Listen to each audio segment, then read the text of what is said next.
Erimdan ajraganimga 2 yil bo'lgandi. Men ayolligimni unutgandim. Toki o'sha kuni opamning uyida pochchamning qaynoq nafasi orqamdan kelib pichirlamaguncha, opangiz bilmaydi, Farangiz. Hech kim bilmaydi. Mening ismim Farangiz. 26 yoshdaman. 2 bolam bor. Erim bilan ajrashib, ota-onamnikiga qaytib kelganman. Yoshlikdan juda sho'x erkak qiz bo'lib o'sganman. Ammo turmushim o'xshamadi. Erim bilan 2 yil avval ajrashganimdan beri men faqat bolalarimning onasi, ota-onamning esa baxti kulmagan qizi edim. Ayolligim u allaqachon so'ngandek tuyulardi. Tanam mehrga, e'tiborga shunday muhtoj ediki. Opam Ziyoda mening hamma narsam. U maktabda o'qituvchi. Pochcham Akmal esa u juda mehribon, hazilkash odam edi. Taksi haydardi, ammo oilasini hech narsaga zor qilmasdi. Men opamga yordam berish uchun tez-tez ularnikiga borib, jiyanimga qarab turardim. Pochcham meni o'z singlisidek ko'rishini aytardi. Odatdagidek opam ishda edi. Men jiyanimni uxlatib oshxonada ovqat qilayotgandim. Yarim tushda pochcham ovqatlanishga keldi. Assalomu alaykum, singiljon, charchamadingizmi, dedi o'sha mayin ovozida. Yo'q, pochcha, rahmat.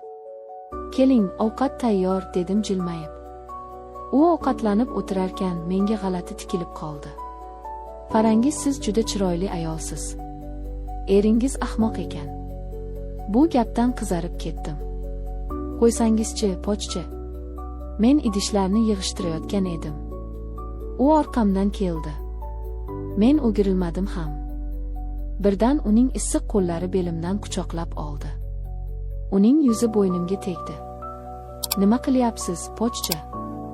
Opangiz homiladorligidan beri men qiynalib yuribman. Siz menga shunday yoqasizki.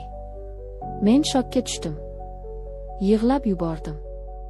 Opam bilsalar o'ldiradi-ku ikkalamizni ham. Qo'rqmang. Hech kim bilmaydi.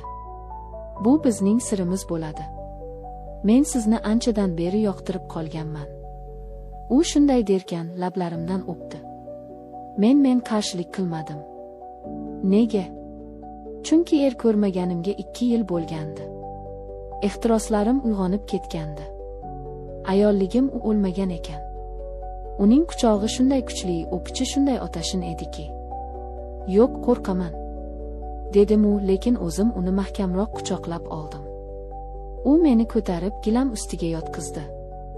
Uning vujudi qaynoq edi. Uning qo'llari ko'kraklarimni shunday ehtiros bilan ezg'iladiki, men urib yubordim. Bu lazzat, bu men unutgan his edi. U shimini yechib, o'zining qattiq turgan vujudini oyoqlarim orasiga tiradi. Men butunlay taslim bo'lgandim. Shu payt eshik taqilladi. Opam. Biz chaqmoq urgandek sakrab turdik. Akmal shoshib kiyimlarini kiyarkan, baland ovozda baqirdi. Farangiz, ovqatni tezroq suzing, ishga kech qolyapman. Men ham o'zimni o'nglab, xo'p, hozir, pochcha, dedim qaltirab. Eshikni pochcham ochdi. Opam kirib keldi. Ha, yaxshi o'tiribsizlarmi? Ha, opa, pochchamga ovqat suzayotgandim, dedim yuzim yonib. Opam u hech narsani sezmadi. Pochcham ishga ketdi. Men ham kechqurun uyimga qaytdim.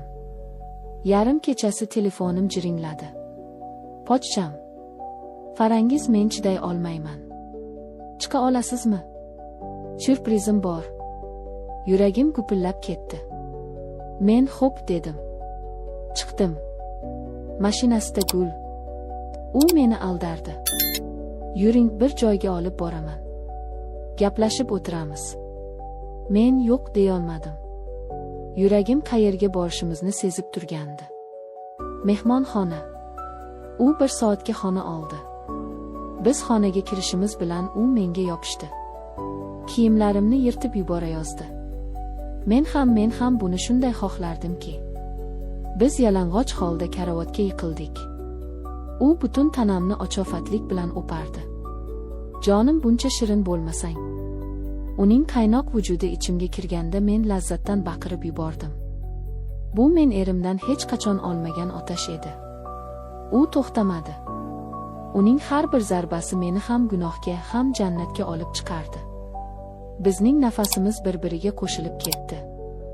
U shunday kuch bilan siqardiki, "Ichingga tashlaymi, jonim?" dedi u hansirab. "Ha", dedim men o'zimni yo'qotib. U chuqur ingrab ichimga otdi. O'sha qaynoq suyuqlik bu lazzatning cho'qqisi edi. Biz 1 soat ichida yana va yana sevishdik. U meni shunday mahorat bilan lazzat cho'qqisiga olib chiqardiki, men unga butunlay qaram bo'lib qolgandim. "Sizni yaxshi ko'raman", dedi u, "endi har doim shu joyga kelamiz." Men unga ishonardim. Bizning yashirin hayotimiz boshlandi. Haftada bir necha marta o'sha mehmonxona bizning uchrashuv joyimizga aylandi. Men o'zimni baxtli his qilardim. Ammo bu baxt gunoh ustiga qurilgandi. Va gunohning mevasi uzoq kuttirmadi. Men homilador bo'lib qoldim.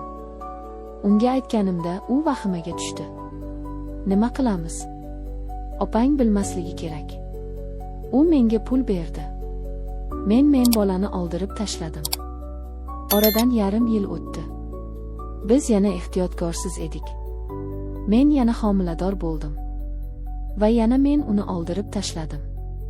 Men opamning baxtini buzishdan qo'rqardim. Yoki shunchaki bu otashin lazzatni yo'qotishdan qo'rqardimmi?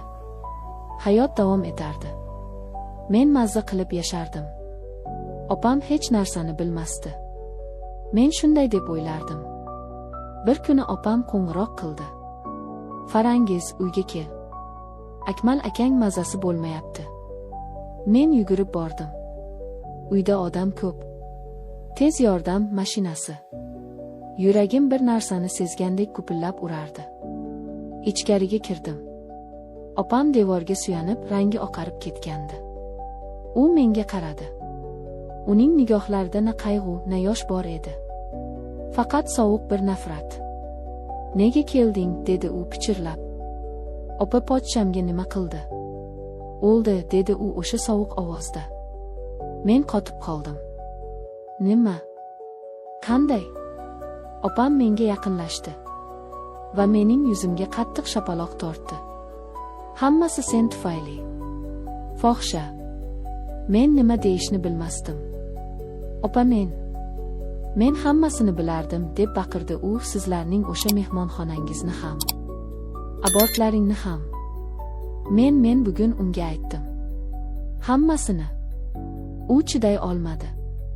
Yuragi to'xtadi. U yerga o'tirib, endi chinqirib yig'lay boshladi. Men uni sevganim uchun indamagandim. Sen singlim emassan. Qotil. Men nima qilib qo'yganimni o'sha soniyada tushundim. Men mazza qilib yashaganim qoldi. Ammo men opamning hayotini barbod qilgandim. Men odam o'ldirgandim. Men yugurib uydan chiqib ketdim. Ortimdan opamning la'natlari eshitilib qolardi. Mening real hayotim o'sha kuni tugadi. Endi men tirik murdaga aylangandim.